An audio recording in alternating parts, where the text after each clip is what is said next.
Hey everyone, so today we're looking at making bread, gluten-free bread with a Tangzhong, which is something I've never tried before, so I wanted to take you on this journey and this experiment and seeing how it works out. And I would love your feedback and what things you think could make it better. So let's get into it. So the first experiment we're doing with it, we're just doing a normal gluten-free bread, my normal bread, and we're just adding a Tangzhong to it. So we're doing 56 grams of gluten-free bread flour with 280 grams of milk, which is a ratio I found online to do. I think that's a 5% ratio.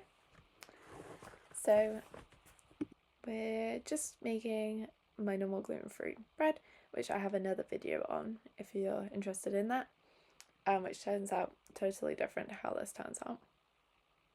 So the first thing I'm doing is just warming up some almond milk. I have 110 grams roughly of almond milk. I'm adding in about a tablespoon of sugar, kind of like 30 grams worth, and then we'll mix in 12 grams of the yeast, the active dry yeast. Make sure you check that all your ingredients are suitable for your allergies, and you could use instant yeast if you want, but I'm using active dry, so we need to activate it with the milk to get rid of the coating. And I like using active dry yeast because I find that it, shows if it's going to work before you actually add it into your bread. So I already know that my yeast will work before I've even done that, and that just makes my life easier. So once we've kind of mixed that all up, we'll just set that to the side in a warm space, and then we'll get on with making the next step in the bread. So I'm just setting that aside. I think I have the radiators on this day so that can stay warm. And then I'm going to make my psyllium husk gel. So if you're new to kind of gluten-free bread baking, then psyllium husk is kind of a vital ingredient if you want your dough to be kind of more gluten-like and more kind of able to knead it. So psyllium is a type of soluble fibre, or an insoluble fibre, I believe, and if you mix it with water or milk or a liquid, it will turn into a gel which kind of acts similar to gluten. So I have blonde whole psyllium husk here, and I'm using 16 grams of that. And I use the blonde psyllium husk because the other psyllium husk can turn your bread a kind of funny colour, and I just prefer blonde, and that's the only type I can get that's blonde and it's whole. You could blend it up and then you would use slightly less. You'd use 14 grams, but I just use whole, and I mix it with 125 grams of milk, and I let that kind of gel up. But I also add the rest of my wet ingredients to that bowl just to make my life easier. And then I just mix the wet ingredients in the dry ingredients in the KitchenAid mixing bowl. You don't need a stand mixer to make this recipe, or any gluten-free bread recipe, but it does make it slightly easier. So to that, I'm just adding 1 tablespoon of apple cider vinegar, 1 egg white. I don't use the yolk. And then I'll also do 55 grams of oil. You'll see how this bread turned out though. I definitely prefer it minus the Tangzhong, but I would love to see how I can kind of experiment around more with the Tangzhong to maybe make a bread that's really good, but slightly different. I think it can make a really good ciabatta maybe. But this bread, yeah, it turns out a little bit questionable with the Tangzhong. So you'll see. But we also try a different recipe with the Tangzhong as well. My shell broke, which doesn't usually happen to me, but I do try to be careful. And then because it broke, I couldn't split it in half to get the egg yolk out, so I have to use a spoon.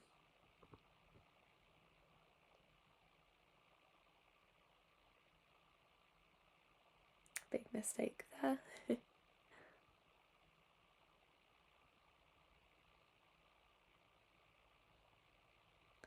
But yeah, so for this bread, I just wanted to see how it would change the structure of a gluten-free bread, out of intrigue, because I thought maybe it could make it lighter and fluffier.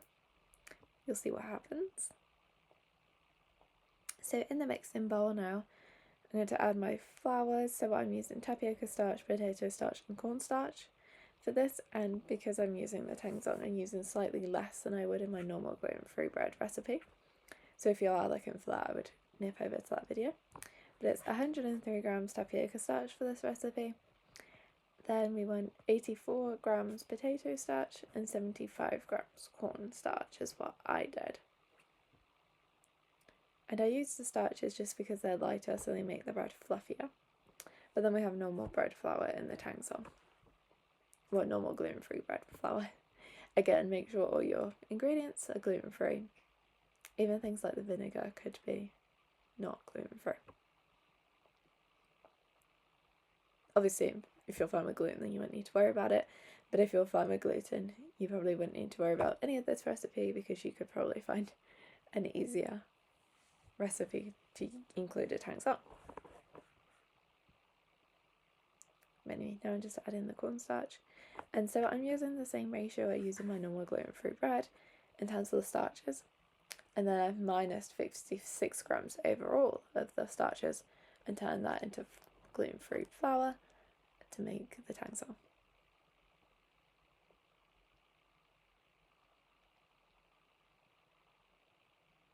So we just want to get that all in the bowl. And then I did, prior to this, make up the Tangzhong to let it cool. But I'll show you how we make up the Tangzhong in just a second.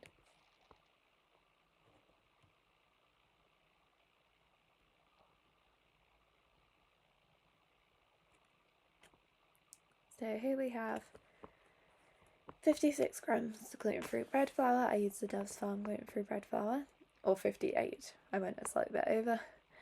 And then we're going to add about 280 grams of milk. I'm using almond milk. You could use water too, I believe. But I can't comment because I've never tried it.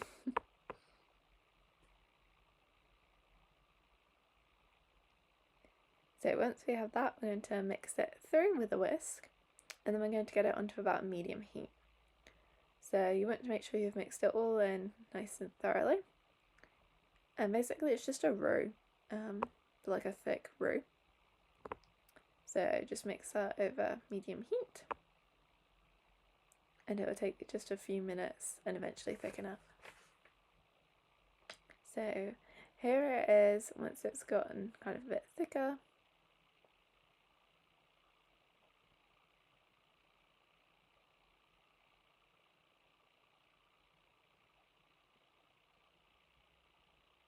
And it should become quite sticky, and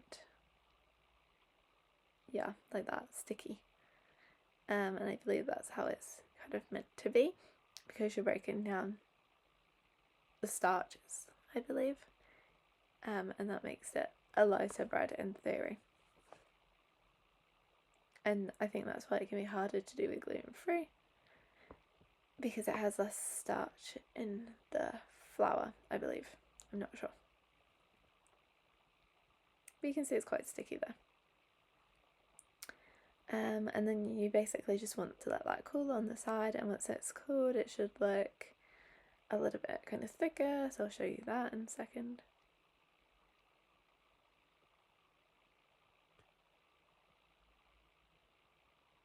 So this is it after it's cooled. You can see it's more kind of just a one piece of gel, kind of a bit like slime.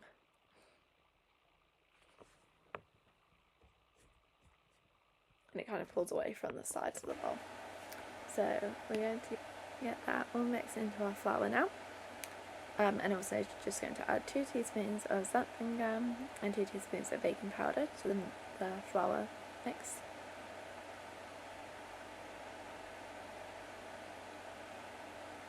And we do also want some salt in there, but I'll add the yeast first before we add the salt, because that can inhibit the yeast. So gluten-free baking I find to be super hit or miss, but I do think it's important to really think about the things that work out, but also the things that don't work out. And there's been a lot of things I've tried in terms of gluten-free bread that doesn't work out. So that's super sticky to get into that bowl. So you should probably use something to get it out. And then you can just get that all combined.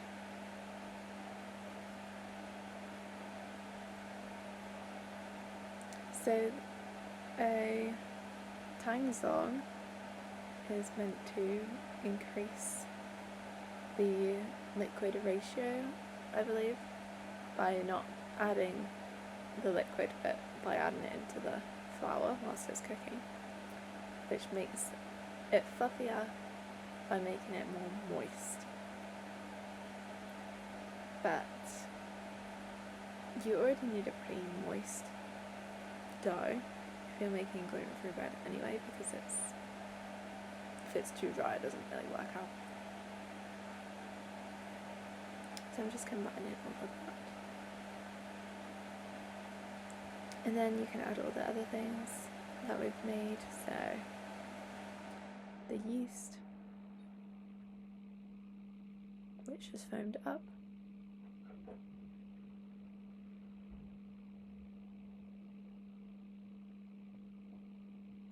so we can see that's nice and active.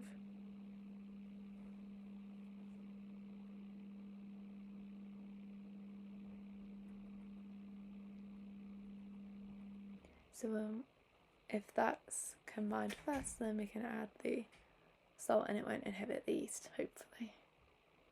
And same with the oil, that's why I like to add the oil later too. So let that combine. And then we can also add our psyllium husk gel mixed with the rest of the ingredients with the oil and everything. And you can see that the psyllium husk is gel-like now and combined with the milk.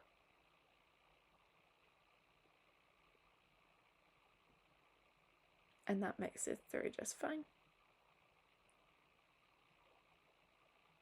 Try to make sure you have all the excess out the bowl.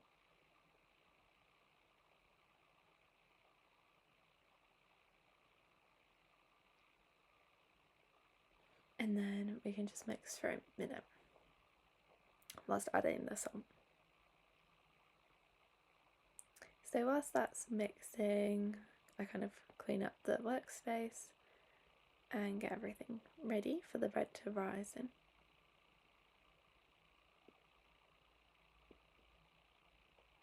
And like I say, add in the salt.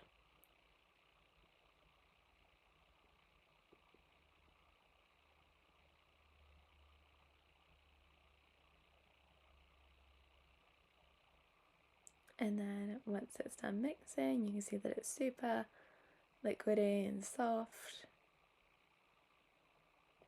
And we need to get that out of the mixer and ready to rise. So with my normal gluten-free bread, I rise it all in one go. So I just shape it immediately and then let it rise. And I do it on baking paper so I can lift the baking paper off the banneton and straight into the Dutch oven to cook.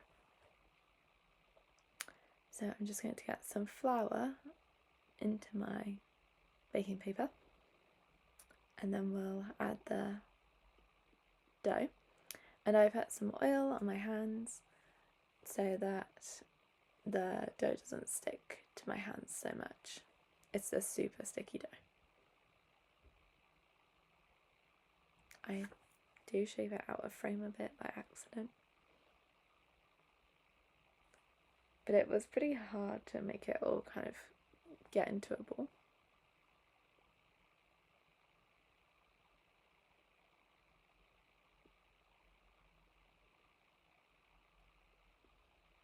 You can see that it just sticks to my hands even with the oil on there.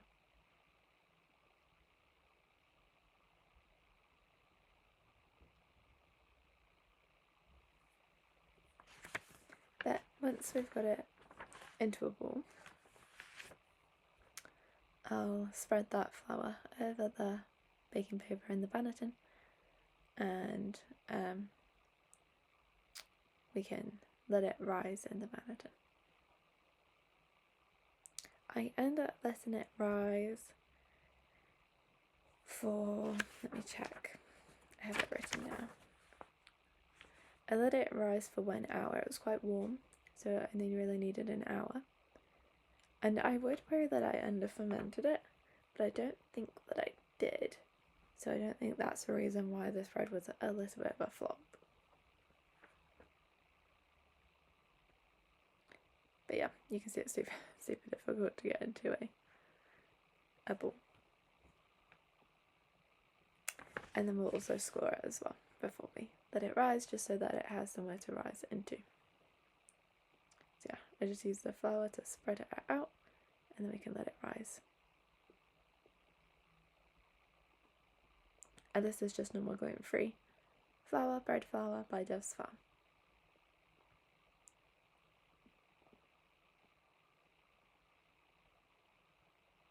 And I'm just using a normal knife to score it on this day.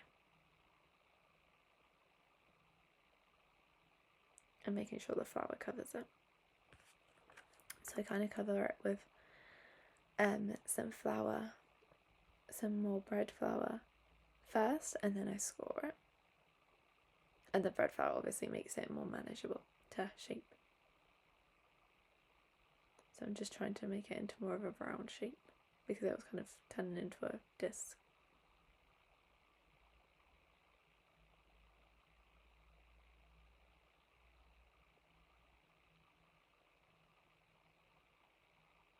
So I'm sprinkling the flour over the top and then scoring.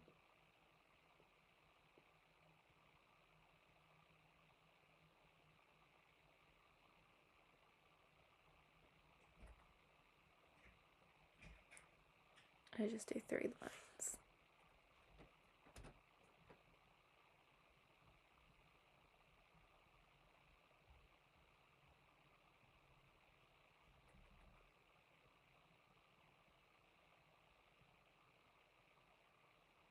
And then I cover that with cling film and let it rise. So this is it after it's risen, and you can see that when I press on it, it does bounce back. And that's it, ready to go into the oven. So I baked it at 160 degrees C, and I ended up baking it for an hour covered, and then 10 minutes or 15 minutes uncovered.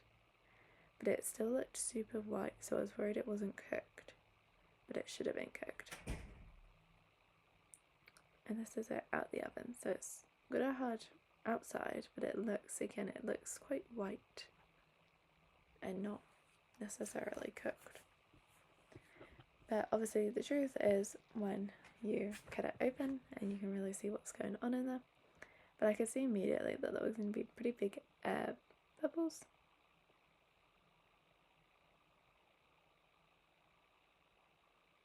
Because the way that the bread was kind of sinking. So here's it after it cooled for about 2 hours or an hour and a half. And we'll cut into it and see how it looks. So it was hollow to begin with, but it wasn't anymore.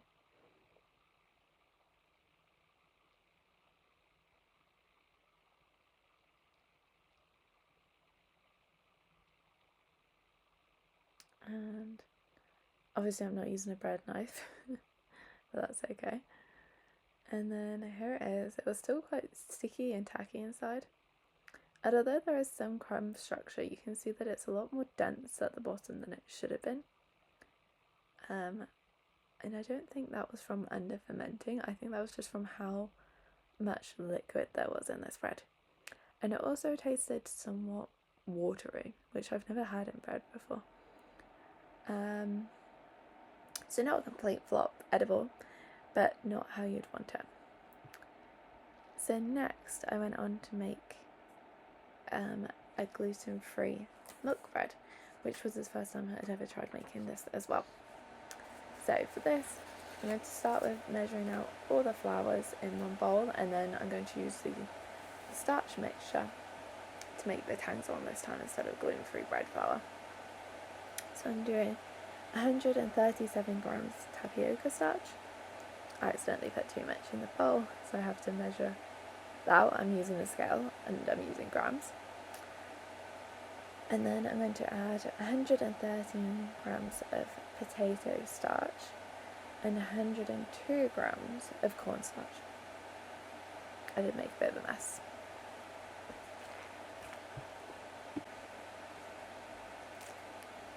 So yeah, again, just making sure that I'm using gluten-free ingredients here. And I order my tapioca and potato starch from Amazon, and then cornstarch, I just buy it in the shop, in the supermarket. In my local supermarkets, they don't have tapioca starch or potato starch available. I think in some they do have potato starch, but none around me. So let me know if yours do. But once we've got that all measured out, then I'm going to remove 22 grams of that mixture, and that's what we'll make into a Tangzhong. So I need to make sure it's all mixed through before we take any out, because otherwise the ratio won't be correct. And for this recipe, I got some inspiration from some recipes online, non-gluten-free and gluten-free milk breads, and I just thought I'd try my own spin on it. So it's the first time I'd ever tried making a milk bread, and there's definitely things that I would do differently, but this is just an experiment, really. So I'm just going to pop that back in the cupboard, or out of my way, should I say, and then I'll mix them all through until they're all properly combined. So as I said before, we're adding 22 grams of that starch mixture to a pan, and then we're going to add 60 ml of water and 16 ml of cream. So I'm using the dairy-free Amlia cream, I believe.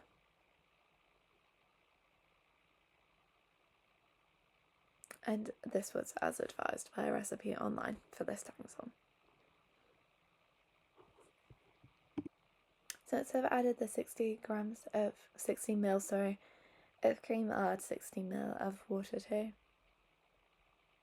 And this is creating a much thicker Tangzhong than the last one we made.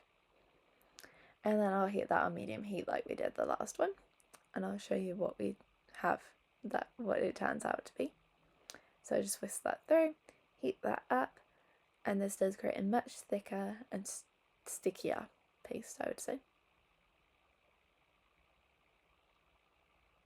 And just be careful, because the flour can get a bit stuck around the edges of the pan.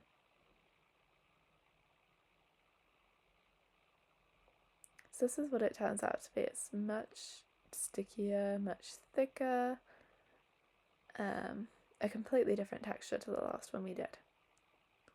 So now we can kind of do a similar process to the last time. So we let that cool, and you can see it looks kind of like, I would say like cottage cheese in a way. It's super thick. Oops, I dropped my flour and made a huge mess, but I cleaned that up and we get started again. So we're doing, let me check, about 2 tablespoons worth of milk warmed up, then about a teaspoon or so of sugar, and 9 grams of yeast.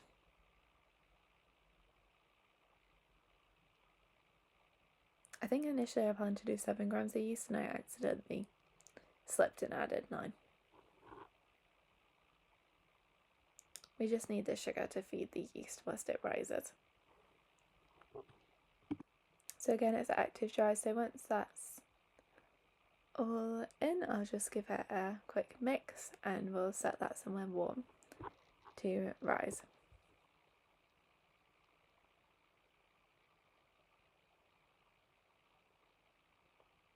You should probably use a spoon, but I just decided to do this method and it worked out just fine.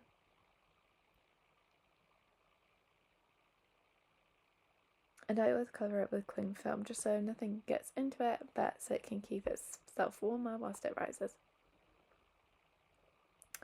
Then we need to start with the rest of the ingredients. So we're going to do 15 grams of psyllium husk and 150 grams of almond milk this time.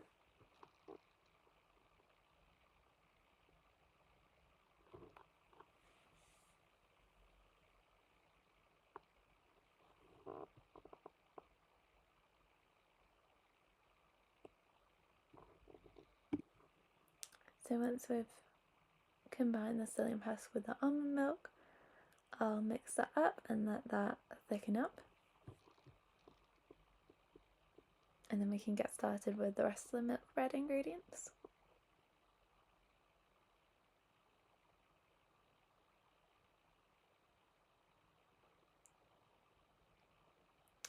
So we're going to want to start with 330 grams of the flour mixture that we had before, so the leftover flour mixture that we made before.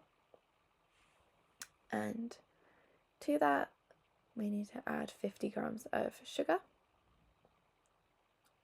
We also want to add 2 whole eggs, medium I believe, 60 grams of soft gluten-free and dairy-free butter, 2 teaspoons of xanthan gum, 2.5 teaspoons of baking powder, and 1 teaspoon of salt.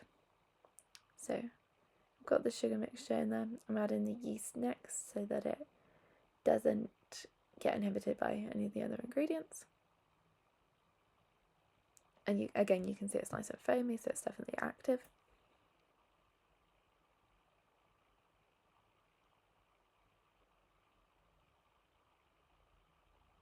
Mix that through until somewhat combined.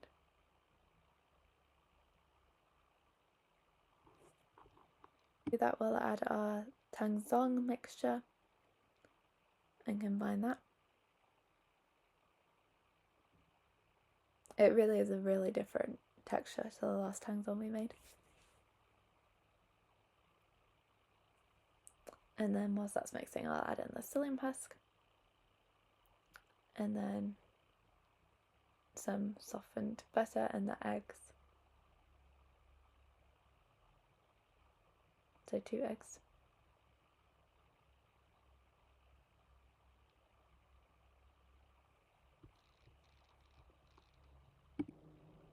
Then I'll add in 60 grams softened butter, which I just heated in the microwave for like 20 seconds.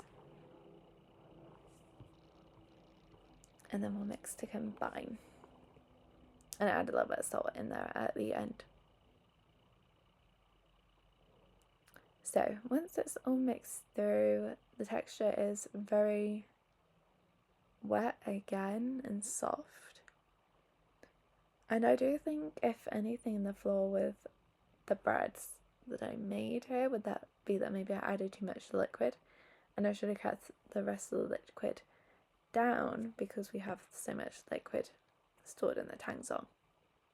So again, let me know what you think.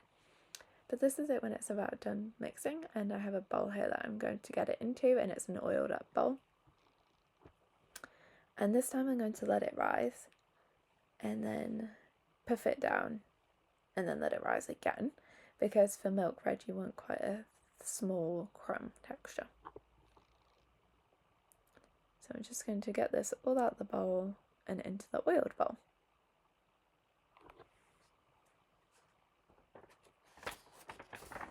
And I left it in that. You can do a battered bowl too, and we're going to proof that for obviously dairy-free butter, and we'll proof that for 14 minutes or so. There was a bit of excess flour at the bottom, so I did give that a quick extra mix. And then got that into the bowl.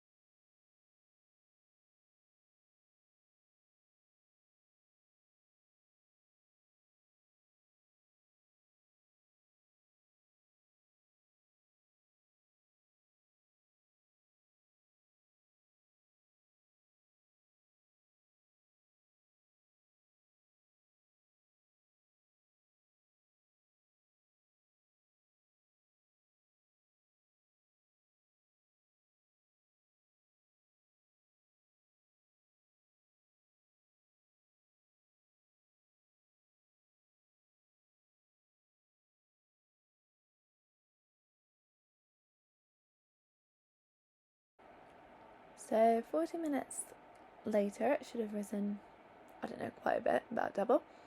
And we're going to put some oil in this baking loaf pan that I have, and then we'll roll out the milk bread.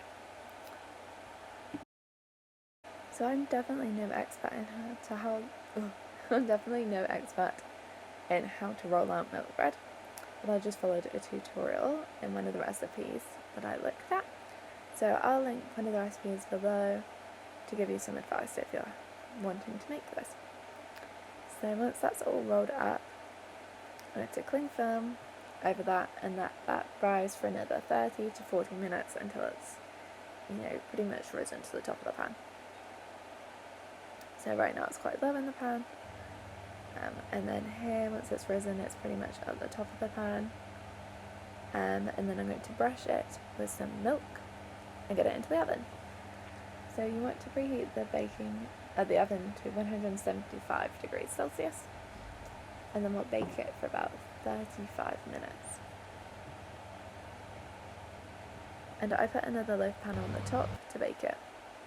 Here's it midway through, and I've taken off the top so that it can brown on the top. And here's it straight out of the oven. It's risen nicely and it looks really good. But once it starts to cool, it does start to kind of collapse on itself, similar to the last bread, which you'll see in just a second.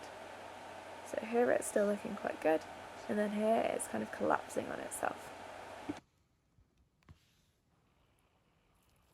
So you can see the texture by the time it's finished. It really has collapsed on itself and it's gone quite dense. Smells fantastic. But it still smells really good.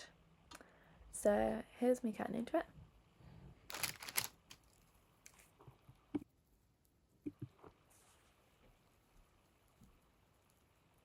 So here I'm kind of ripping it apart and seeing what it's like inside, and you can see it's quite dense at the bottom again. And again, I think there was just too much moisture. But at the end part looks a bit better. Overall, it did still taste really good, it just wasn't quite the right texture. So I'd love any advice, if you have any, on what you think I could do better. And if you give it a go and make one that's really good, let me know. So thank you for watching, and I'll see you next time.